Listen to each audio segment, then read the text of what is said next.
Oh, goody. All right, what's going on, everybody? Zombies here again, and today we're back with another Marvel Snap video. Today we have the popular game mode Grand Arena making its return to Marvel Snap. By the time this video is live, the mode should be up and running, and it's something I'm really looking forward to.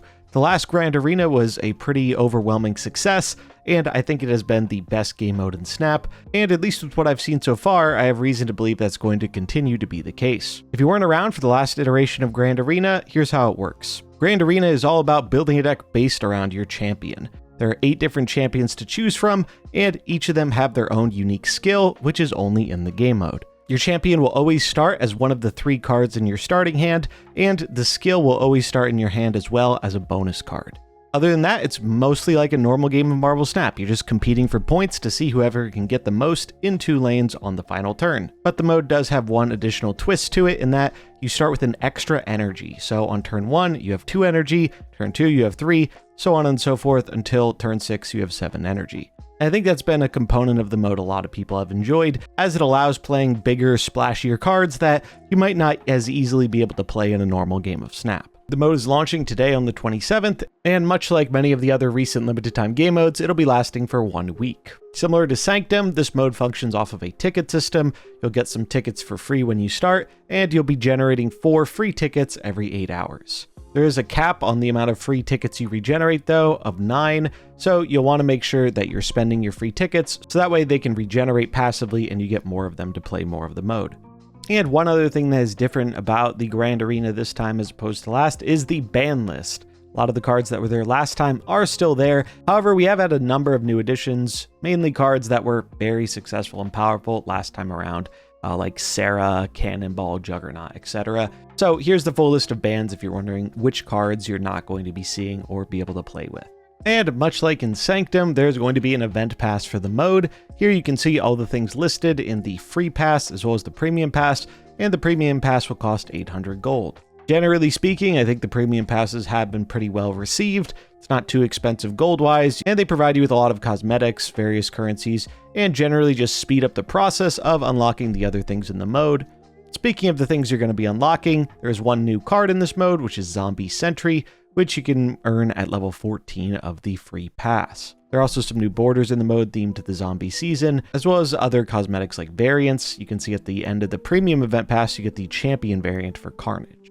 In general, if you value your time and don't want to spend a lot more time grinding the mode, or if you just like the cosmetic elements, the 800 gold pass is generally one of the better values for your gold you can get in the game. One of the best things about the Grand Arena though is the addition of pre-constructed decks, something that no other mode in Marvel Snap has had. This makes the mode especially appealing to someone who might be a new player who doesn't have a lot of cards, or if you're a returning player thinking about coming back but is worried you might not have the tools you need to compete in the mode. And generally speaking, I think they did a pretty good job with the precons. I'll throw them up on screen now. Shout out to SnapFan for these visuals. I think they did a great job with them. In terms of the options for the champions, we have 4 returning from last time, as well as 4 new additions. The returning champions are Moleman, Mr. Fantastic, Carnage, and Herby, and the new champions are Magneto, Hulk, Ghost Spider, and Thor. In the last Grand Arena, Mr. Fantastic was generally agreed upon to be the best pre-constructed deck of the bunch, but I do think some of the new ones might give him a run for their money, particularly the Ghost Spider, Hulk, and Thor lists. So if you are a new or returning player, these precons certainly aren't a bad option just to have some fun in the mode and get your rewards. But if you're looking to build your own custom decks, don't worry, I have one for each of the different champions that I'm going to share with you now. And these will be listed in the description. Last time, I don't think it was possible to import the codes. Maybe they changed that, maybe they didn't, I don't know. You might have to import them manually, but I'll put them in the description either way. Starting things off, we have the Hulk deck, and that includes his new skill, Hulk Smash. 3 energy for a non-reveal that sets the cost of your Hulks to 4 in hand or in deck. So this is just a pretty straightforward slam big dudes plan. Setting the Hulks to 4 is really powerful. We can do that as early as turn 2 because of the extra energy the mode provides us, So you turn 2 Hulk smash, turn 3 you start slamming out your big Hulks, and hopefully you get enough big dudes out there so that way you can get a cheap scar. Even with the new additions to the ban list, I did opt to run things like Armor and Cosmo here. We don't have to worry about Shang-Chi anymore, but I do think Destroy might be a popular option in this mode, so these naturally help against that. And Cosmo is just really good at shutting down interaction. I think the most popular piece of tech in this mode is going to be Cosmic Ghost Rider, so Cosmo can protect you from that. And we are running him in this deck too, as it's just a good option for shutting down those really powerful points decks that rely on text, like the ongoing ones. Searcher scales off of our big dudes, Ares gives us another big dude, Copycat is just a generically good 3/5 that can have some really powerful effects, copying the other good cards our opponents are playing in this mode, and Iron Patriot gives us a nice cost-reduced card that our opponent can't really predict, and since we have so many big Hulks to follow up with, it shouldn't be too hard to win the Iron Patriot lane. So if you just love slamming down big points, I think the Hulk is a great option for you. Next up we have Thor with his Thundering Hammer skill. So for 2 energy, you get an on reveal that shuffles Mjolnir into your deck and draws you a card. This definitely has quite a lot of potential to be powerful here. You will always have Thor in your starting hand since he's your hero, so you're pretty much always going to have 2 Mjolnirs in your deck at minimum, and then we have additional ways of doubling up on the Mjolnir effect. Things like Misery and Firehawk in order to get multiple procs out of it to make the Thors extra big. King Eitri helps make sure we're going to be able to find our Mjolnir or the Beta Ray Bill Hammer. Armor gives us some destroy interaction. Shadow King gives us interaction against things that care about green points, like maybe other Thor decks. And Cosmic Ghost Rider is just our generic piece of interaction. For more additional points, we are running the Hood since it combos well with Misery, and Nico to provide us with an additional way of getting rid of that Hood -3. I opted to put Copycat in here because I think it's just the generically good 3-cost card, but another one you could consider in that spot is also Frigga, so you could double up on Thors, so that way you get even more value out of your Mjolnirs. And then obviously we have Jane to give us another way of getting our hammers. This deck's pretty straightforward to play. It's just trying to send big points to 2 lanes with your Thors. So if you think you're worthy to wield Mjolnir, maybe Thor's not a bad pick for you. Next up, we have Ghost Spider with her Arachnid Acrobatics skill. For energy for an on reveal, your champion gets +2 power for each time one of your cards has moved this game. And naturally, it only makes sense that we're going to be using her in a deck that is all focused around moving cards. I know move isn't the most popular archetype with a lot of players, mainly because it requires a lot more deeper decision making than I think a lot of people want to make in a simple casual mobile game. But if you do like stretching those brain muscles, I think move is going to be a pretty powerful choice as long as you can dodge some of the interaction like Cosmic Ghost Rider and Shadow King. This is a pretty simple move list. We have a handful of big scalers, Vulture, Dagger, Human Torch, and Kraven being the main ones, and then a bunch of activators that enable those cards to get to really big power. Aranya, Ghost Spider, Sparky, Strange, and obviously Madam Web. Frigga gives us a way to double up on some of our powerful scalers. She's best with the Torch. You activate an Aranya on the Torch, get it to move it again maybe with Madam Web or Sparky, and then Frigga it the next turn, and it's going to be pretty hard for your opponent to get close to you in point totals. And then we have our 2 big hitters in Helion and Heimdall, which give us more ways of moving our cards around the board, while also getting some solid points on their own. It's certainly far from the most straightforward deck of the bunch, but if you like having to think about your decisions more and getting really high points and making it hard for your opponent to predict where your cards are going to go, then Ghost Spider in this move deck might be for you. The last of our new heroes is Magneto, who has the Master of Magnetism skill.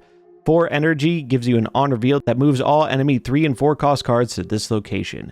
If either side here is full, double your champion's power. Now, generally, I think Magneto is likely to be one of the weaker of the new bunch, not necessarily because he's really bad, but more so because I think the others are really good. Ultimately though, his skill is going to live or die depending on how popular 3 and 4 cost cards are in this mode. Like in normal Snap, being able to clog up your opponent before the final turn is a really powerful element, and his skill not only enables that, but gives you a pretty big payoff of giving you a 6/24 Magneto to play later on the game if you fill the lane. So I think there could be something to this, especially because that big Magneto is naturally going to pull some of the cards it pulled with the skill, so it can be easier to win that lane you filled up before, and force them to contest 24 power, which isn't the easiest thing to do. But it really depends how popular those 3 and 4 cost cards are in this mode, because if there aren't enough of them, then it's going to be hard for the skill to fill, and that's going to make him not that great. So time will tell on this one. I decided to lean into the Magneto plan with a little bit of ramp with Luna Snow, some generically good cards like Copycat, Iron Patriot. You might be noticing a trend here with the tech cards, Shadow King, Cosmic Ghost Rider, and Armor. With so many of the other tech cards banned, I think these just give really solid options that can cover a lot of bases in terms of the other options available in the mode. And I think Danger might actually see more play in this mode. I think Danger's been a little bit slept on, and with some of the other tech options no longer being available, it ends up being a pretty solid option just to deal with some of your opponent's threats. We have decently big cards in this deck, so I think it shouldn't be too hard to make Ares a 4/12. Legion can do some scamming shenanigans, and Galactus is here as our other just really big guy that we can play that's not Magneto. So only time will tell how this one ends up working out, but if you like moving your opponent's stuff all over the board, I think Magneto is going to be one of the better ways to do that. Mr. Fantastic has the Council of Reed skill for 2 energy. On reveal, give an ongoing card in your hand, -1 cost and +1 power. After you play it, repeat this. So it's essentially the Surge effect. Surge has been an incredibly powerful card in her whole time in Marvel Snap, and that effect works very well in this deck in giving us something we can always do on turn 1 to make our subsequent plays cheaper and more powerful. With the new champions out of the way, now we can look at the returning ones. First up, Mr. Fantastic. Mr. Fantastic was one of the best decks of the bunch last time around, and it wouldn't surprise me if that ends up being the case again. You might recognize this list from last time, as it is very similar. I opted to go Armor again because I think Destroy will be pretty popular, but if Destroy isn't popular, then I think Ravonna very easily goes in that slot to make it easier to play some of your lower power cards here, Mr. Fantastic, Goliath, Mystique, and Iron Man. But this deck is capable of going to the moon power-wise. Ongoing just has such crazy exponential scaling with things like Onslaught and Moonstone doubling up your powerful ongoing effects. And with Enchantress out of the mode, it's going to be harder to interact with. We do have Cosmo to stop Cosmic Ghost Rider, since this deck is very reliant on stacking a particular lane. But if you played any of the Grand Arena last time around, you know this deck is a force to be reckoned with, and it would not surprise me if it ended up being one of the better decks of the format. So if you like getting massive point outputs with ongoing cards and doubling up on Iron Man, Mr. Fantastic's probably the deck for you. Then we have the Destroy deck with Carnage. Carnage has the maximum Carnage skill, 1 energy. On reveal, banish this to move your champion here and repeat its on reveal ability. So not too much surprising about this one. This is just a pretty solid Destroy deck. Destroy has gotten quite a bit better in recent months with the addition of things like Headpole, Moira, and even Kid Omega, who is subbing in here for Killmonger, who has been added to the ban list. But if you like Destroy, Destroy benefits massively from the fact that you always are going to have that Destroy effect in hand with Carnage, and are always going to be able to make use of it twice because of the skill, so it adds a lot of consistency. And they benefit massively from the extra energy, making it easier to weave in your Deadpool, your Headpool, your Moira, so on and so forth, and get out that null early so you can Zola it to get huge power in 2 lanes. So if you're a Destroy enjoyer and like stacking up some big Deadpools, Headpools, Venom, Null, and Death, well, I think it's going to be a very solid option for this mode. Next up, we have Herby. You remember from last time, Herby was one of the better decks and actually ended up getting a bit nerfed. And the Herby deck I built was one of the more popular decks of the event, focusing on Namora and Wong and just making a really giant Herby. Unfortunately, Wong has been added to the ban list, so we're going to have to take him in a different direction this time around. Herby's helpful assistance skill is 4 energy for an on reveal that executes all 4 of Herby's abilities. So it gets you some energy, it spreads some power around the board, you get a 1/4 rock, and Herby doubles his power. I decided to go in a more focused direction around activate abilities since we've had some new cards that have released since then that can combo fairly well with Herby. Jacosta's our main enabler here, getting us some more value out of the different activated abilities from things like Omega Sentinel, Danger, and obviously Herby. Iron Lag gives us a chance to double up on those powerful activated abilities, and makes it so we have more likelihood of finding our Jacosta since it is kind of our big combo piece. And he naturally just has some pretty good synergy with some of the other higher cost cards we run in our deck that we don't mind getting an extra copy out of, like Iron Man or Cosmic Ghost Rider. Mr. Fantastic is a bit of a experimental spot here, but I think he might have a bit more of a home.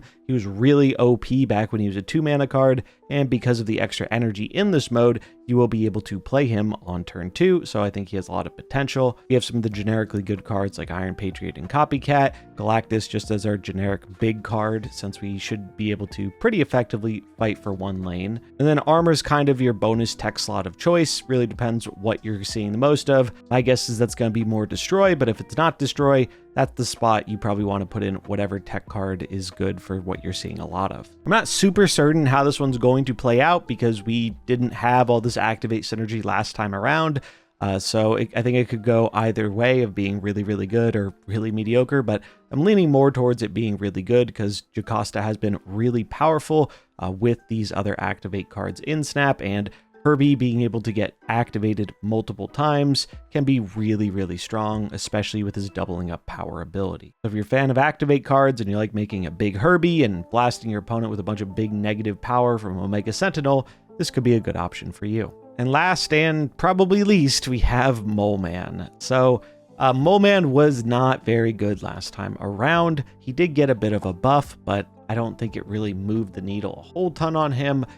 So as such, I don't really have super high hopes for Moleman this go around either, but I hope I get proven wrong about that because I think he's kind of fun and I'd like for him to be able to be a pretty viable option for this mode.